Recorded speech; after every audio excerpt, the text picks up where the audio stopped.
Were you told that the hopes of achieving your musical passions and dreams were over after 30, after 40, after 50? Did you think you were too old to have any success with your music? Well, I'm here today to tell you that that's a bunch of BS, and I'm going to let you know why. My name is Troy Castellano. I'm a singer-songwriter, and this is Observations from a Middle-Aged Dream Chaser. Yep, I'm a middle-aged dream chaser, and the first step to recovery is admitting that, right?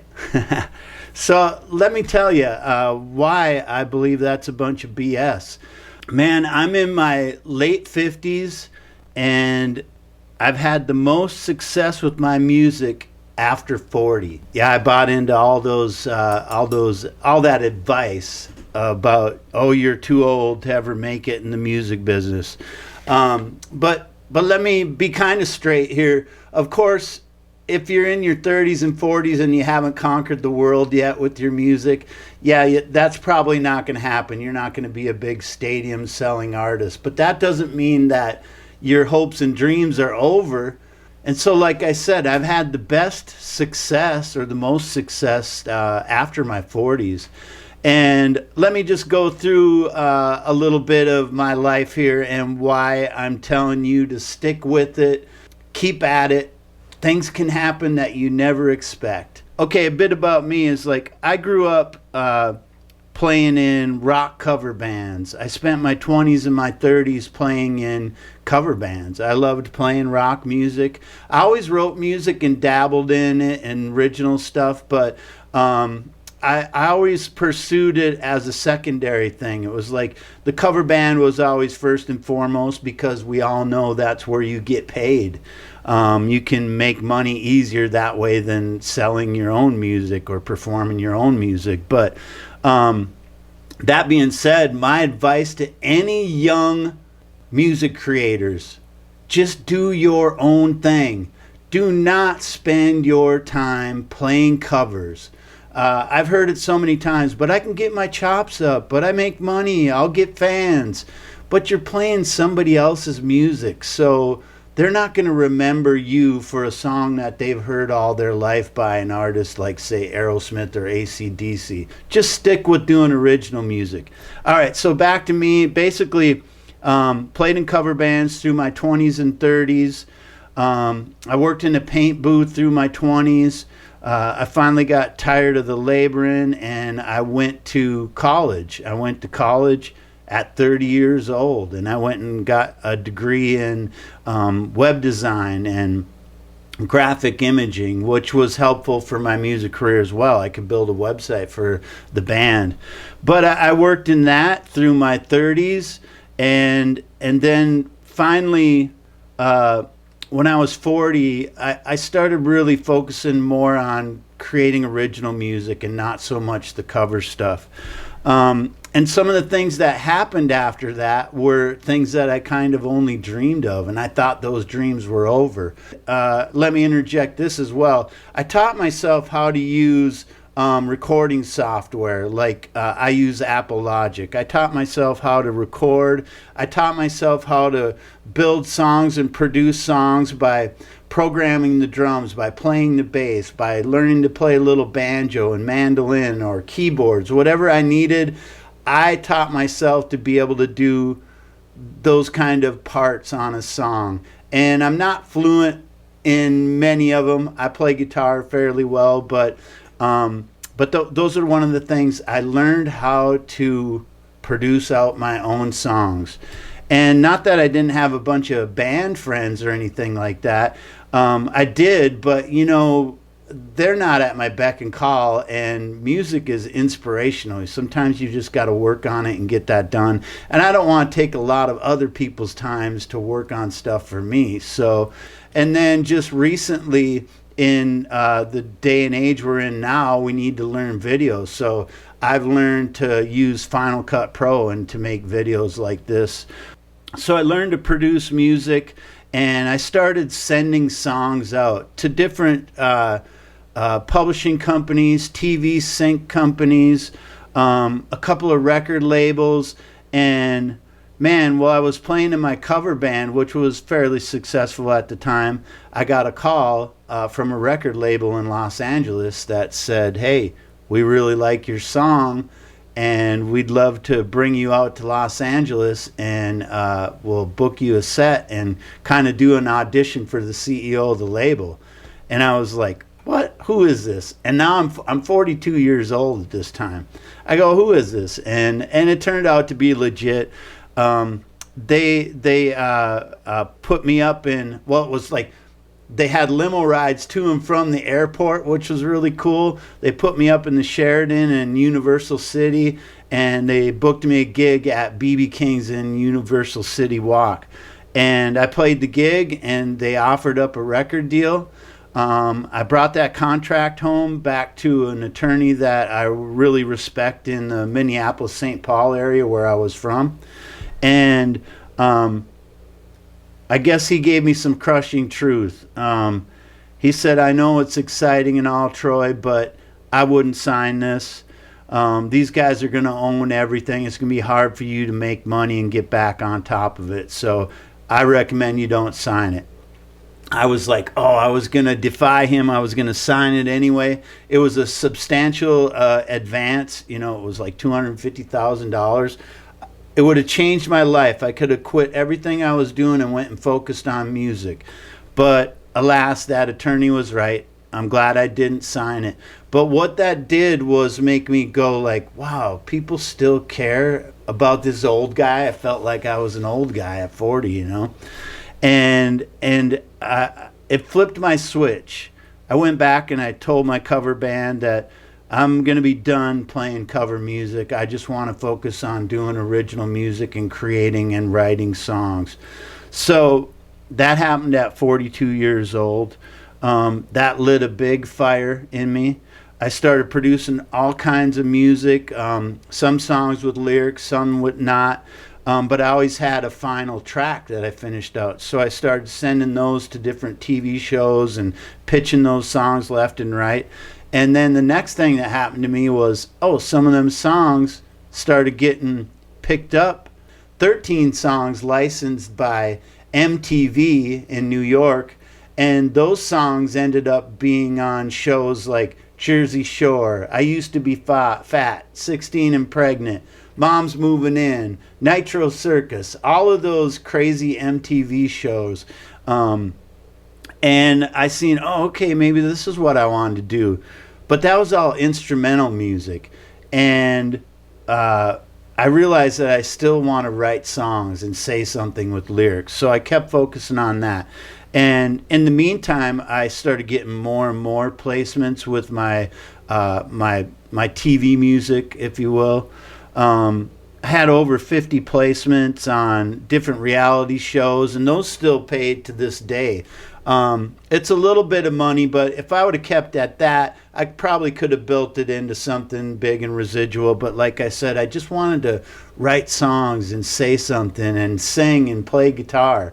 So my next step was just putting an original band together. So we played original gigs around St. Paul and Minneapolis, and we reached out to some of the bigger original bands and asked them if we could open up for you. We'd open up for free, and most of the time we got paid a few $100. But that started another ball rolling where we had a little fan base, and it was exciting for me. I entered a song into the local Battle of the Bands contest at one of the biggest rock stations in the Midwest. It's called KQRS. And our band ended up winning the Battle of the Bands. We did it at a ballroom with 4 other bands. At this time, I'm 45 years old. So here now my band has won Rock Station's Battle of the Bands. As winners, we got to open up for Cheap Trick and Styx at Midway Stadium in St. Paul, Minnesota. So here you go. Yeah, 45 years old. I thought my dreams were over. And I'm opening up for Cheap Trick, one of my favorite bands. The singer's name is Robin Zander. I was so excited to meet them guys. I wasn't as excited playing the gig as I was meeting my heroes, Cheap Trick. And the singer of the band, Robin Zander, said, I know who you are when I introduced myself, and I was just floored. I guess he had a nephew in the Twin Cities that had heard of me, and he was telling him about me, which I thought that was the coolest thing ever. Um, but okay, so we win that battle of the bands. That made me just really want to go in on all original music and songwriting. Songwriting kept pushing me. That's the favorite thing. Out of playing guitar, out of playing in a band, it always comes back to me sitting with a guitar and creating something. I love that part the most. And you can never be too old for that. So a year later, now I'm like 46 years old.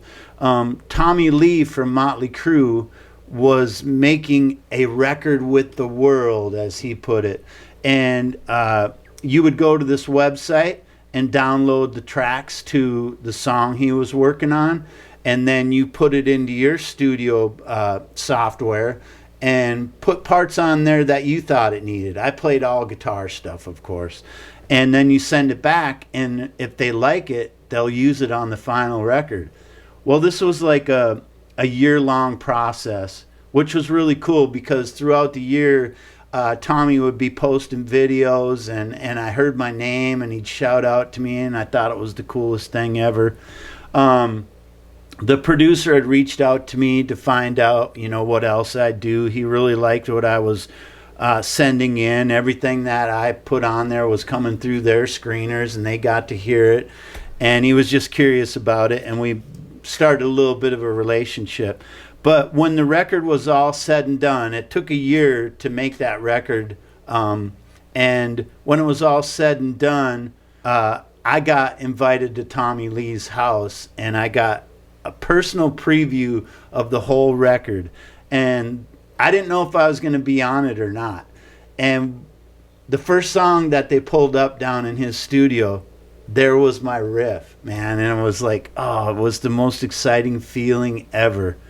Again, I'm 46 years old. A nobody from the middle of central Minnesota is playing on a Tommy Lee record. My name is immortalized on that record. And oh man, like I said, it's never over. These are the reasons why you can't quit. You just keep doing it. Put your music out there. Some things are going to catch fire. Some things are going to get rained on, but you can't get fire or rain if you don't just go out in the storm, right? I guess that's a good way to put it. But that even, kept my fire even burning higher. And then now fast forward 2 years, a friend of mine said, man, you should go check out Nashville. Nashville is where all the songwriters are and where they're blooming, and there's a whole environment and ecosystem of just music creation and songwriting. Actually, this other person had said you need to be in New York, LA, or Nashville. I kind of believe that you should be in those hubs, but it's not as necessary anymore with the advent of all of this face-to-face communication online and all of that online stuff. But I took a workshop out in Nashville, and I met all kinds of people like me. They were all struggling, wanting to do something in music and be creators. And after that workshop, I went back home to my wife. Now at this time, I'm 48 years old. I am neck deep in domestic life, mortgaged to the hilt, got 3 kids. I got twin boy and girl. They were 11 and then a 13-year-old. And I'm like, man, I would love to be able to just leave here and go down to Nashville and kind of start over with life. Again, starting over at 48 years old. And so I'm so fortunate and blessed that my wife said, yes, let's do it. And, the way I put it to her is like, we know all this in Minnesota. We lived there 48 years of our life. 47. I did live in California for a little bit when I was in my early 20s, but that don't really count.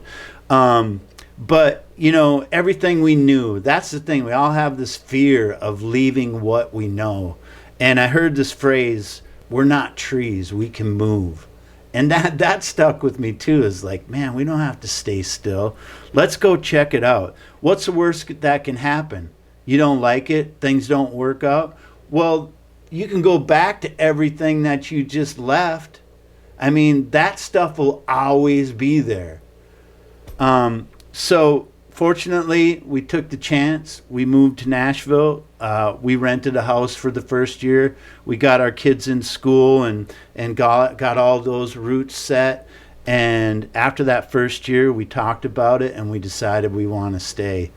And now that I've been here in Nashville, been writing songs, I have not had the big major artist cut. I've had songs on hold with Keith Urban, Kenny Chesney, the Oak Ridge Boys. There you go. That was more validation. All right, I'm on track. These guys like these songs enough to put them on hold. And what that means is that they tell you, the record label or the artist or the manager will say, don't play that song for anybody else right now. We're considering recording it. We really like it. So there you go. That was more validation for me. Now I'm 50 years old, right? And I mean, at that time I was 50 years old. And I'm just telling you, that was a 10-year stretch. And all of those things happened to me, way after I thought it was over for me to do anything relevant with music. I actually had a #1 Christian inspirational country song with an artist named Chris Golden. He's William Lee's son, William Lee from the Oak Ridge Boys. And there's a really cool story. I'll tell it another time that goes along with that. I won the International Great American Song Contest with 2 other writers. We wrote a song called Lost Amen that I'm going to be putting out a new version of that this year, which is really cool. I've made a few music videos. Now, just in the last year, okay, so like I said, I'm in my late 50s. I just recorded at the world famous Muscle Shoals Sound. It's where the Swampers are. It's where all the Bob Seger stuff was recorded. Willie Nelson, Rod Stewart, Linda Ronstadt, Paul Simon. There's just an amazing list. And if you want to check it out, there's a video on my channel here. It's called Head for My Heart that we produced there. And there's a bunch of behind the scenes of recording that song at Muscle Shoals Sound. There's another dream come true. I've heard these songs all my life, and there I get to record at this studio. The piano that played Kathmandu and old time rock and roll is still there. The Wurlitzer keyboard that was played on those songs. Matter of fact, that piano, the original demo for Freebird, it's on the first and last album. That's where the first and last album was recorded, at Muscle Shoals Sound. So that was Leonard Skinner. How amazing is all that stuff? I had in 2023 I had a minor regional hit in the Midwest called Hell We Raised. And even this past year in 2024, I was nominated for a Midwest Country Music Award. I won the country category of the Pensacola Songwriting Contest. I was up for 4 nominations at the Josie Awards at the Grand Ole Opry in Nashville this fall. I'm not saying all this to brag, because it's really been a lot of work. It's not luck and that. It's like years of persistence. And that's why I'm saying it's like, just keep at it. You're never too old. You never know what's going to happen. All the good things come from life when you just go for it. Jump. Just like me doing this video today. It's like, let me just put this out and try to inspire some older musicians and artists, man. I hope it does that. Just to sum it up here, guys, is like, don't give up. Now, success is relative. It depends on what you're looking for out of it. Of course, yeah, I want that big cut by a major artist. I want a #1 song that everybody knows. But if I don't get that, I'm content, man. I'm making music. What you see in the background here is my little studio. It's very humble, but I get to work at it every day, and I'm so blessed. And the only reason I've got here is because I didn't give up. I have my ebbs and flows. I I did throw in the towel a time or two, but but my heart always, it's like that Godfather thing. I try to get out, but then they pulled me back in. That's paraphrasing, but that's what it's like with music. Music is my mafia. It's part of me, and it's my family, and it's the only thing that I'll ever be able to do. So if you like this content, I'm going to be putting out more of it, and a bunch of stories that relate to this, observations of a middle-aged dream chaser. I know there's many of us out there, and I hope this inspires you to not give up and find ways to make your dreams come true. If you've watched this all the way through, let me know by putting this one word in the comment, inspired. And what that does is two things. That lets me know that you were listening and you watched and that you feel what I'm saying. I think this message needs to be heard. Don't give up. Just keep at it. Age is just a number. And some proof that age is just a number. Even though these guys have been successful for a while, they're still doing it. It's like, watching Tony Bennett sing till he was 93. Willie Nelson, 92 years old. Paul McCartney, the Rolling Stones. Guys, as long as we're healthy, physically can do this. We can do this till the day we die. And that's what it's all about for me, is being able to do something you love through your life. Okay, guys, I hope this inspired you. Please hit the subscribe button, hit that notification bell, and you'll be the first notified when the next video comes out. And I really appreciate you guys watching this, and I hope you have a great day, and go chase them dreams. It's never too late. All right, peace.